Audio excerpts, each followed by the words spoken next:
This channel does not promote any violence, harmful, or illegal activities. All content provided by this channel is meant for an educational and information purpose only.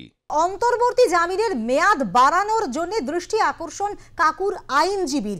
আগামী সোমবার মামলার শুনানি বিচারপতি Arijit Banerjee division বেঞ্চে।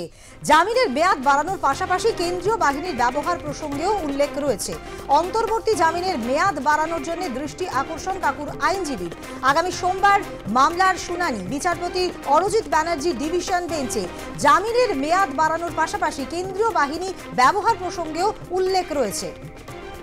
অন্তর্বর্তী জামিনের মেয়াদ বাড়ানোর জন্য দৃষ্টি আকর্ষণ কাকুর আইনজীবীর।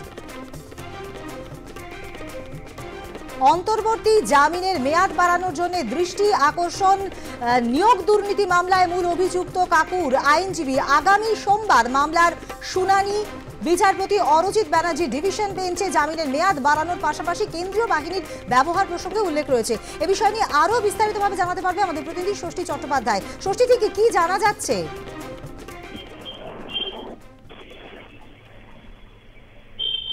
এখন নিয়োগ দুর্নীতি মামলায় কালীঘাটের কাকু সুজয় কৃষ্ণ ভদ্রকে তার শারীরিক অসুস্থতার কারণেই তাকে অন্তর্বর্তী জামিন দিয়েছিল কলকাতা হাইকোর্ট।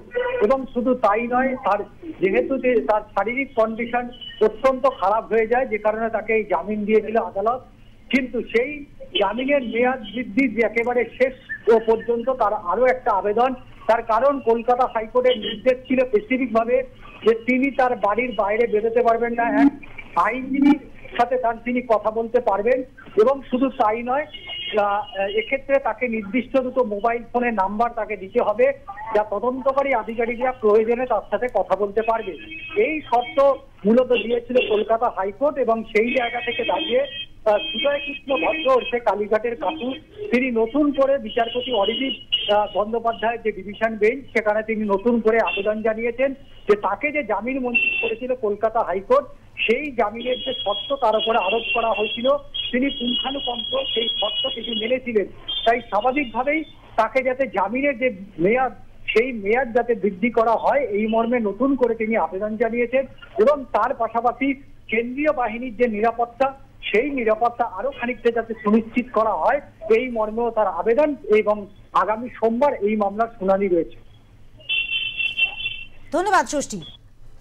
আমরা কথা বলছিলাম প্রতিনিধি ষষ্ঠী চট্টোপাধ্যায়ের সঙ্গে। অন্তর্বর্তী জামিনের মেয়াদ বাড়ানোর জন্য দৃষ্টি আকর্ষণ কালীঘাটের কাকু ওরফে সুজয় কৃষ্ণ ভদ্রের এবং তার আইনজীবী। আগামী সোমবার মামলার শুনানি বিচারপতি অরজিৎ ব্যানার্জি ডিভিশন বেঞ্চে। জামিনের মেয়াদ বাড়ানোর পাশাপাশি কেন্দ্রীয় বাহিনীর ব্যবহার প্রসঙ্গেও উল্লেখ রয়েছে।